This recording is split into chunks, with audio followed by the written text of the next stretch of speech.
श्री सच्चिदानंद सद्गुरु साईनाथ महाराज की जय। जय गुरुदेव दत्त साईनाथ महाराज की जय। సాయి స్వరూపులారా, ప్రేమ స్వరూపులారా, ఆత్మస్వరూపులారా, అందరికీ నా ఆత్మీయ వందన. మనం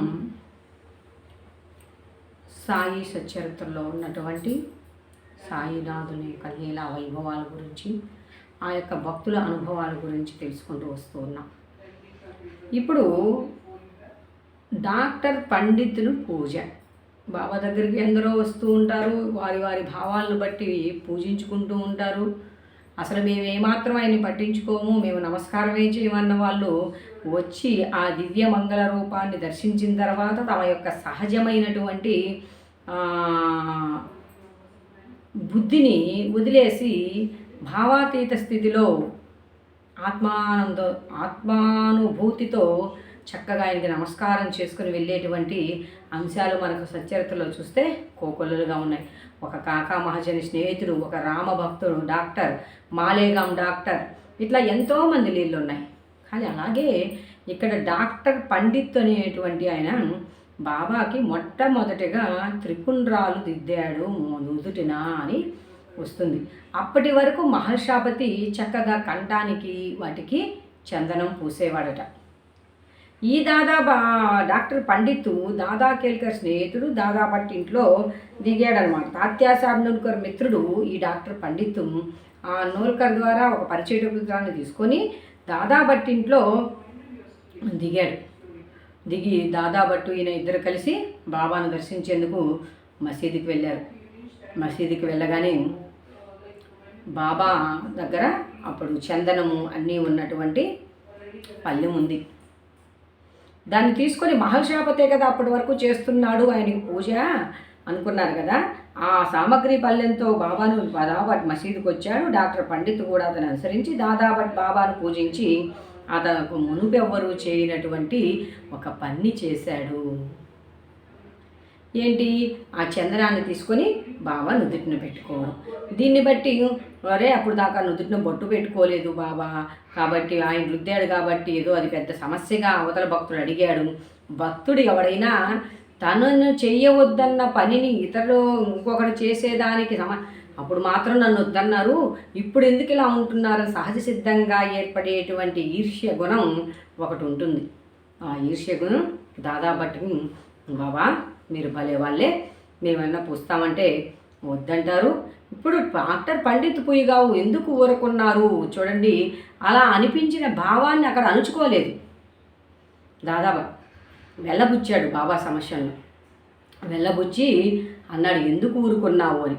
అప్పుడు బాబా అంటాడు, అప్పుడు కూడా ఉన్నాయి కదా, ఇప్పుడు మనం ఎలాగైతే కొట్టుమిట్టాడుతున్నామో బాబా హిందువా ముస్లిమా అని కొంతమందికి సందేహ సంశయాలతో కొట్టుమిట్టులాడుతున్నట్లే అప్పుడు బాబా సశరీరంతో ఉన్నప్పుడు కూడా కొట్టుమిట్టాడేటువంటి భక్తులు కోకొల్లలుగానే ఉన్నారు.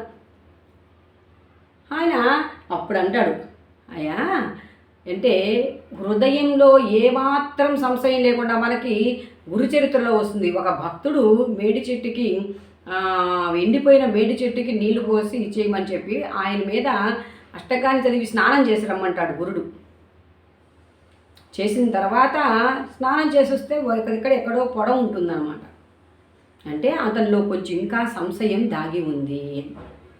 ఆ తర్వాత మళ్ళా స్వామిని గురించి స్తుతిస్తూ ఆ యొక్క సంశయాన్ని వీడి ఆ సందేహ మనసు నుంచి బయటపడ్డ తర్వాత అది కాస్త ఆయనకి పోవడం జరుగుతుంది. అట్లా ఆయన దగ్గరకు వచ్చి పైకి ఒకటి లోపల ఒకటి అనేటువంటి ఇది లేకుండా మనస వాచ అంటే త్రికరణ శుద్ధి అంటారు ఇక్కడ. మనసు యందు, వాక్కు యందు, చేతల యందు అన్నిటి యందు ఒకటేగా ఉన్నటువంటి మనస్తత్వంతో ఈ డాక్టర్ పండిత్ ఆ త్రిపురాన్ని సాయినాథుని నుదుట దిద్దాడు. కాబట్టి అలా దిద్దినప్పుడు బాబా అన్నాడు కదా, ఇప్పుడు బాబా చెప్తున్నాడు దీన్ని పట్టుకుని మనం ఆయన ఆధారం ఇచ్చేశాడు, నేను ఒక ముసలివాడిని అని. ఇప్పుడు మరి మేఘశ్యామ విషయంలో ఎందుకు ఇవ్వలేదు? శ్యాముడికి సందేహం వచ్చింది కదా అని చెప్పి వెళ్ళిపోయిన వాడు మరలా తిరిగి వచ్చి బాబా యొక్క సముఖంలో బాబాను నిరంతరం సేవిస్తూ ఒంటికాలు మీద మధ్యాహ్నారతి ఇస్తూ బాబాని ప్రత్యక్షంగాను ఫోటో రూపంలో వాడాలోను ఖండోబా మందిరంలోను గురుస్థానంలోను ఇన్ని చోట్ల బాబాను పూజిస్తూ ఉన్నాడంటే మేఘశ్యాముడేమన్నా అవివేక అజ్ఞాన సాక్షాత్ శివస్వరూపమై అంటే యద్భావం తద్భవతి. మనం చూసే దృష్టిని బట్టి బయట ఉన్నటువంటి దృశ్యం మనకు గోచరమవుతూ ఉంటుంది.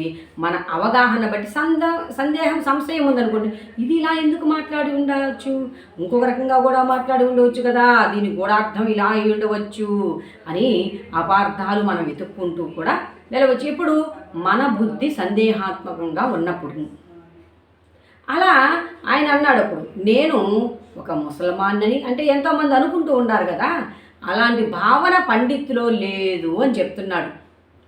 నేను ఒక ముసల్మాన్నని, తానొక సద్బ్రాహ్మణుడనని, ఒక మహమ్మదీయుని ఒకవేళ పూజిస్తే అంటే ఇక్కడ ఒకవేళ మహమ్మదీయుడైనప్పటికీ కూడా నేను బ్రాహ్మణ జాతిలో ఉండి ఆయన పూజిస్తే నాకు కలంకం వస్తుంది అనేటువంటి ఏమాత్రం సందేహమైనటువంటి మనసు లేకుండా అలాంటి భావంతో పండిత్ పూసినప్పుడు అతడు నాలో తన గురువుని చూసుకున్నాడు. దురభిమానం లేదు. మహమ్మద్ అతడు నాలో తన గురువుని భావించుకొని నా నిష్కల్మష భక్తి నన్ను కట్టిపడవేసింది. ఇది గుర్తుపెట్టుకోవాలి.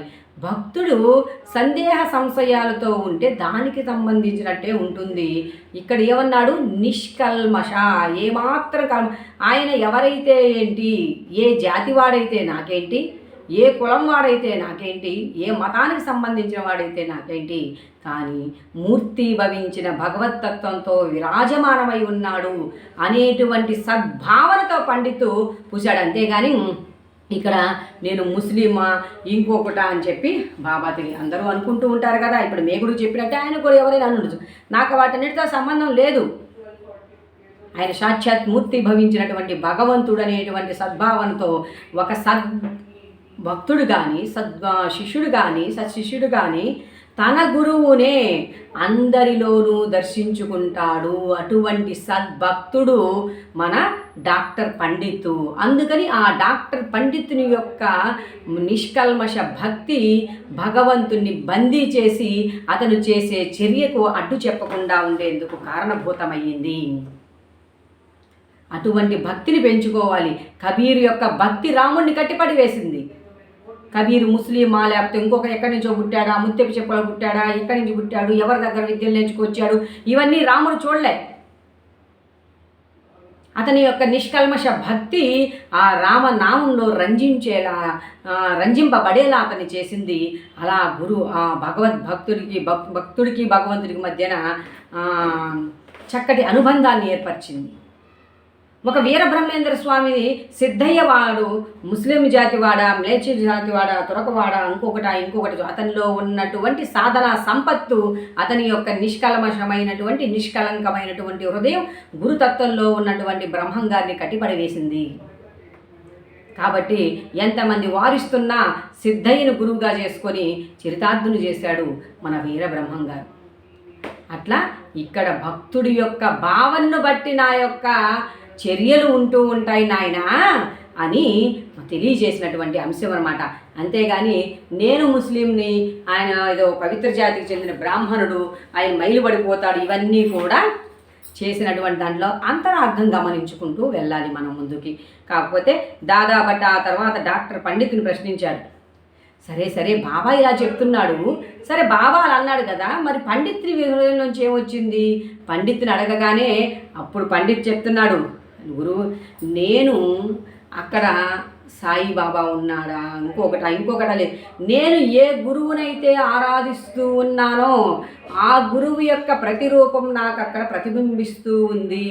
అందుకని నా గురువే ఆరిగా భావించి వారి నిధులను నేను త్రిపుండ్రాన్ని దిద్దాను అనేటువంటి విషయాన్ని పండిత్ తెలియజేశాడు.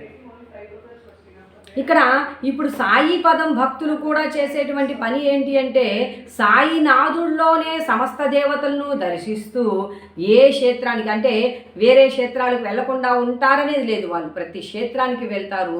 కేదార్నాథ్, బద్రీనాథ్, కాశీ, ప్రయాగ, ఇంకా కూడా అరుణాచలం, శ్రీశైలం, తిరుపతి, అసలు వాస్తవానికి చెప్పాలంటే నేను మొట్టమొదట్లో ఒక 2-3 సార్లు బాబాకి 1996లో ఇదైన తర్వాత దగ్గరైన తర్వాత ఆయన గురించి తెలుసుకున్న తర్వాత తిరుపతికి నెలకు ఖచ్చితంగా ఒకసారి అవకాశం వచ్చేది. షిరిడీకి వెళ్తున్నాను, బాబా మీద ఇది ఉంది. నాకేంటి అంటే ఒక సాయి పదంలో ఉన్నటువంటి ఒక భక్తుడు నాకు నా యొక్క శ్రేయోభిలాషి అయినటువంటి నా ఆధ్యాత్మిక ఉన్నతి కోసం ఇప్పుడు తహతహలాడుతూ ఉండేటువంటి సుబ్బరాయుడు అంకుల్ అనే ఆయనతో నేను సంప్రదించాను. నానా, తిరుపతిలో ఉన్నటువంటి వెంకటేశ్వరుడు, షిరిడీలో ఉన్న సాయినాథుడు చక్కగా వెళ్ళిరా, నీకు అవకాశం వచ్చింది, వెళ్ళనని ఎందుకు అనుకోవాలి? ఆ తిరుపతి వెంకటేశ్వరులో కూడా సాయిని దర్శించగల శక్తిని సంపాదించుకో అన్నారు. అలా ఉంటుందే కానీ నువ్వు ఏ దేవుణ్ణి ద్వేషించు, భక్తుడుగా ఉన్నవాడు ఆ దేవుణ్ణి ద్వేషించి ఈ దేవుణ్ణి ఆరాధన పెంచు అని చెప్పి ఎక్కడ ఏ గురువు కూడా చెప్పడు. అది నా జీవిత అనుభవం. తర్వాత కూడా షిరిడి సాయినాథుడు దర్శనం నాకు స్వప్న దర్శనంలో తిరుపతి వెంకటేశ్వర స్వామికి అభిషేకం చేస్తూ ఉంటే శిరస్సు వరకు సాయినాథుడు, మిగతా దేహమంతా వెంకటేశ్వరుడు. తరువాత వెంకటేశ్వరుడు ముఖంగా కలిగి ఉంది, దేహం సాయినాథుడుగా కలిగి ఉన్నటువంటి, అంటే రూపాలు చూస్తున్నావు తల్లి, నువ్వు ఈ రూపాలకు అతీతమైగా ఉన్నటువంటి మేమిద్దరము ఒక్కటే అనేటువంటి సత్యాన్ని వాళ్ళప్పట్లో నాకు ఇచ్చినటువంటి నిదర్శనం. ఒక దర్శనం మనం పొందాము అంటే అది ఒక భక్తుణ్ణి తన మార్గానికి చేర్చేటువంటి నిదర్శనంగా ఉంటుంది. కాబట్టి మన దాంట్లో విగ్రహారాధన, పూజ, అర్చన ఇవన్నీ కూడా ఎందుకు ఇచ్చారు అంటే వీటన్నిటి ద్వారా మన తత్వాన్ని తెలుసుకొని ముందుకు అడుగులు వేస్తాము అని. అంతేగాని అక్కడ సందేహ సంశయాలకు తావిస్తూ మన కుంచిత బుద్ధితో కుంచితమైనటువంటి ఆలోచనలు చేస్తాము అనేది కాదు. కాబట్టి ఇక్కడ ఆయన అన్నారు, దాన్ని ఇక్కడ ఇంకా కూడా వివరణిస్తున్నాను చూడండి. దాని తర్వాత దాదా భట్ కూడా అదే చెప్పాడు, నేను ఆయన గురువుని అనుకొని చేశాను అని. భక్తులు వారి వారి భావాలను అనుసరించి తమను ఆరాధించుటకు బాబా సమ్మతించినను ఒక్కొక్కసారి ఆయన వింతగా ప్రవర్తించేవారట. ఒక్కొక్కసారి పూజా ద్రవ్యముల పల్లెం అంటే నేను కానీ చేస్తున్నాను. మనం ఇదివరకు వీడియోలో కూడా చెప్పుకున్నాం, భక్తుల యొక్క అహంకార నిర్మూలన కోసమే వారు చేసే చర్యల యందు సాయినాథుడు కోపోద్రిక్తుడయ్యేవాడు. కోపం అనేటువంటిది ఆయన సహజతత్వం కాదు అనేది అట్లా విసివేసేవాడు. అట్టి సమయంలో బాబాను సమీపించడానికి ఎవరికి ధైర్యం చాలేదు కాదు. ఒక్కొక్కప్పుడు భక్తులను తిట్టేవాడు, ఒక్కొక్కప్పుడు మైనం కంటే మెత్తగా కనిపించేవాడు. అప్పుడు వారి శాంతి శమలకు ప్రతిరూపమా అనిపించేది. బయటకు కోపంతో ఊగిపోతున్నప్పటికీ, కళ్ళెర్ర చేసినప్పటికీ ఆయన అంతరంగమునందు నిశ్చల శాంతిగా, సముద్రం లోపలైతే ఎలా ఉంటుందో స్తబ్దతగా అలాంటి నిశ్చలమైనటువంటి ఇదితో సాయినాథుడు ఉండేవారట. అక్కడ ఆయన భక్తుల్ని ప్రేమతో దగ్గర తీసి ఆయన హృదయం అట మాతృ హృదయం వలె నిజంగా అది అనుభూతి చెందినటువంటి భక్తుడికి అర్థమవుతుంది. ఏ భగవత్ ఆరాధనలోనైనా ఇప్పుడు అన్నమయ్య దగ్గరికి వెళితే ఆ వెంకటేశ్వర స్వామి యొక్క దానితో ఆ రూపాన్ని దర్శించినప్పుడు ఆయనకి ఎలా ఏమైంది, తన సాధనలో ఎలా ఆయన తన వివాహానికి వచ్చి తన వివాహాన్నింటినీ చేసినటువంటి స్వామి ఎడల కారుణ్య మాతృభావం, ప్రేమభావం ఉప్పొంగుతుంది ఆ హృదయానికి. తరిగొండ యంగమాంబ ఇట్లా భక్తులు వాళ్ళ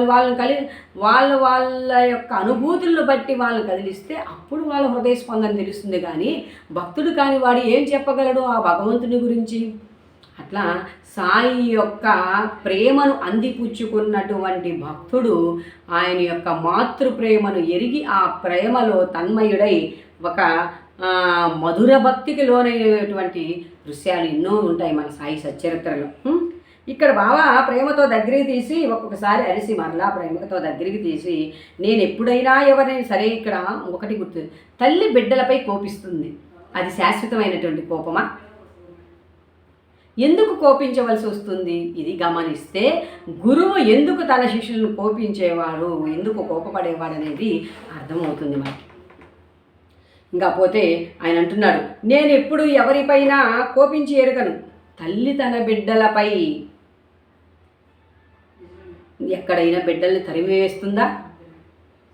సముద్రము తనను చేరు నదులను ఎప్పుడైనా తిరగొడుతుందా? నిజమే కదా. సముద్రాలు పిల్లకాలంలో ఎన్ని వెళ్ళి నదుల్లో కలిస్తే నదులు వెళ్ళి సముద్రాల్లో కలుస్తాయి. ఆ సముద్రం ఎప్పుడైనా కానీ నదిని తిప్పికొడితే అప్పుడు గురువు కూడా తన బిడ్డల్ని తిప్పికొడతాడు. ఇది ప్రకృతి విరుద్ధము కదా. ప్రకృతి విరుద్ధమైనటువంటి చర్యలు ఎప్పుడు గురువు దగ్గర జరగవు. నిజ గురువు దగ్గర. Underline this point. నేను మిమ్మల్ని ఎందుకు నిరాదరించదను? నేనెప్పుడు మీ యోగక్షేమములనే కాంక్షించేదను, ఆపేక్షించేదను. నేను మీ సేవకుడను. నేనెప్పుడు మీ వెంటనే ఉండి పిలిచిన పలుకుతాను. నేనెప్పుడు కోరేది మీ ప్రేమను మాత్రమే. ప్రేమను మించినటువంటి సాధన మరొకటి లేదు. ఆ ప్రేమలో ఏ లోపాలు కనిపించవు. ప్రేమ అనుకువతో ఉంటుంది, అహంకారం గర్వంతో ఉంటుంది. అనుకువ నమ్రతలు కలిగినప్పుడు వ్యక్తిని కానీ అది శక్తిగా మన ఎదుటి ఉన్న వాళ్ళని ప్రేమతో ఉన్నప్పుడు వారి దోషాలను వెంచకుండా వాళ్ళు ఎందుకు అలా సమయానికి ప్రవర్తించారు అని అర్థం చేసుకుంటాం. వాస్తవానికి మన బాంధవ్యాల్లో చూసినట్లయితే మనల్ని కుటుంబ సభ్యులు అర్థం చేసుకునేందుకు కానీ, బయట ఉన్నటువంటి బంధువులు అర్థం చేసుకునే దాంట్లో కానీ, స్నేహితులు అర్థం చేసుకునేదానికి కానీ వీటి మధ్యన ఒక ఆధ్యాత్మిక వ్యక్తి నీకు స్నేహితులుగా ఉంటే అతను అర్థం చేసుకునేదానికి కానీ చాలా వ్యత్యాసం ఉంటుంది. ఆ చర్య ఏంటి, ఎందుకని నిన్ను పూర్తిగా అర్థం చేసుకోగలిగినటువంటి వాడు. అందుకే జీవితంలో నిజ స్నేహితుడు అనేవాడు ఖచ్చితంగా అందరి జీవితంలో ఒక్కడైనా ఉండి తీరాలి అంటుంది. కాబట్టి ఇలా డాక్టర్ పండిత్ పూజ అతని భావాన్ని అనుసరించి సాయినాథుడు చేసినటువంటి మాటలే కానీ ఇక్కడ ఆయన ముసలమాన్ని తాను ఒక సద్బ్రాహ్మణుడని అని మాటని మనం పరిపరి విధాలుగా అర్థం చేసుకుంటే పరిపరి విధాలుగానే అర్థమవుతుంది. తర్వాత రాబోయే దాంట్లో ఎక్కడెక్కడ వాస్తవానికి ఎంతోమంది వీళ్ళంతా తాత్యాసాహెబ్ నోల్కరు వీళ్ళంతా కూడా బ్రాహ్మణ వర్ణం వారే. వాళ్ళకి ఏమాత్రం కొంచెం సందేహం వచ్చినా మంచి పోనీ నాలాంటి చదువు సంధ్య లేనటువంటి పామరులు అనుకుంటే కాదు, చక్కటి వాక్పటిమ కలిగిన వారు, మంచి గ్రంథాలను అధ్యయనం చేసినటువంటి వాళ్ళు, మంచిగా భగవత్ తత్వాన్ని ఆకలింపు చేసుకోగల సమర్థత కలవారు. ఆ సమర్థత కలవారు కాబట్టే ఆ సాయినాథుల్లో ఉన్నటువంటి భగవత్ తత్వాన్ని అర్థం చేసుకున్నారు, ఆకలింపు చేసుకున్నారు, ఆయన్ని భగవంతుడిగా ఆరాధించారు. మిడిమిడి జ్ఞానంతో ఉన్న మనం కొంతమంది దాన్ని సందేహిస్తూ ఉటంకిస్తూ దానికి ఏదో పెద్ద ప్రమాదాలను వాటిల్లుతున్నట్లుగా భావిస్తూ ఉన్నారు. ఎక్కడ సాయి తత్వంలో మత మార్పిడులు లేవు, సాయి తత్వంలో కుల విభజనలు లేవు, ఇంకా ఏదో ఎవరినో రెచ్చగొట్టి ఏదో చేద్దామని ప్రేమ సాయితత్వం ప్రేమతత్వం, సాయితత్వం మానవత్వం, సాయితత్వం సమానత్వం.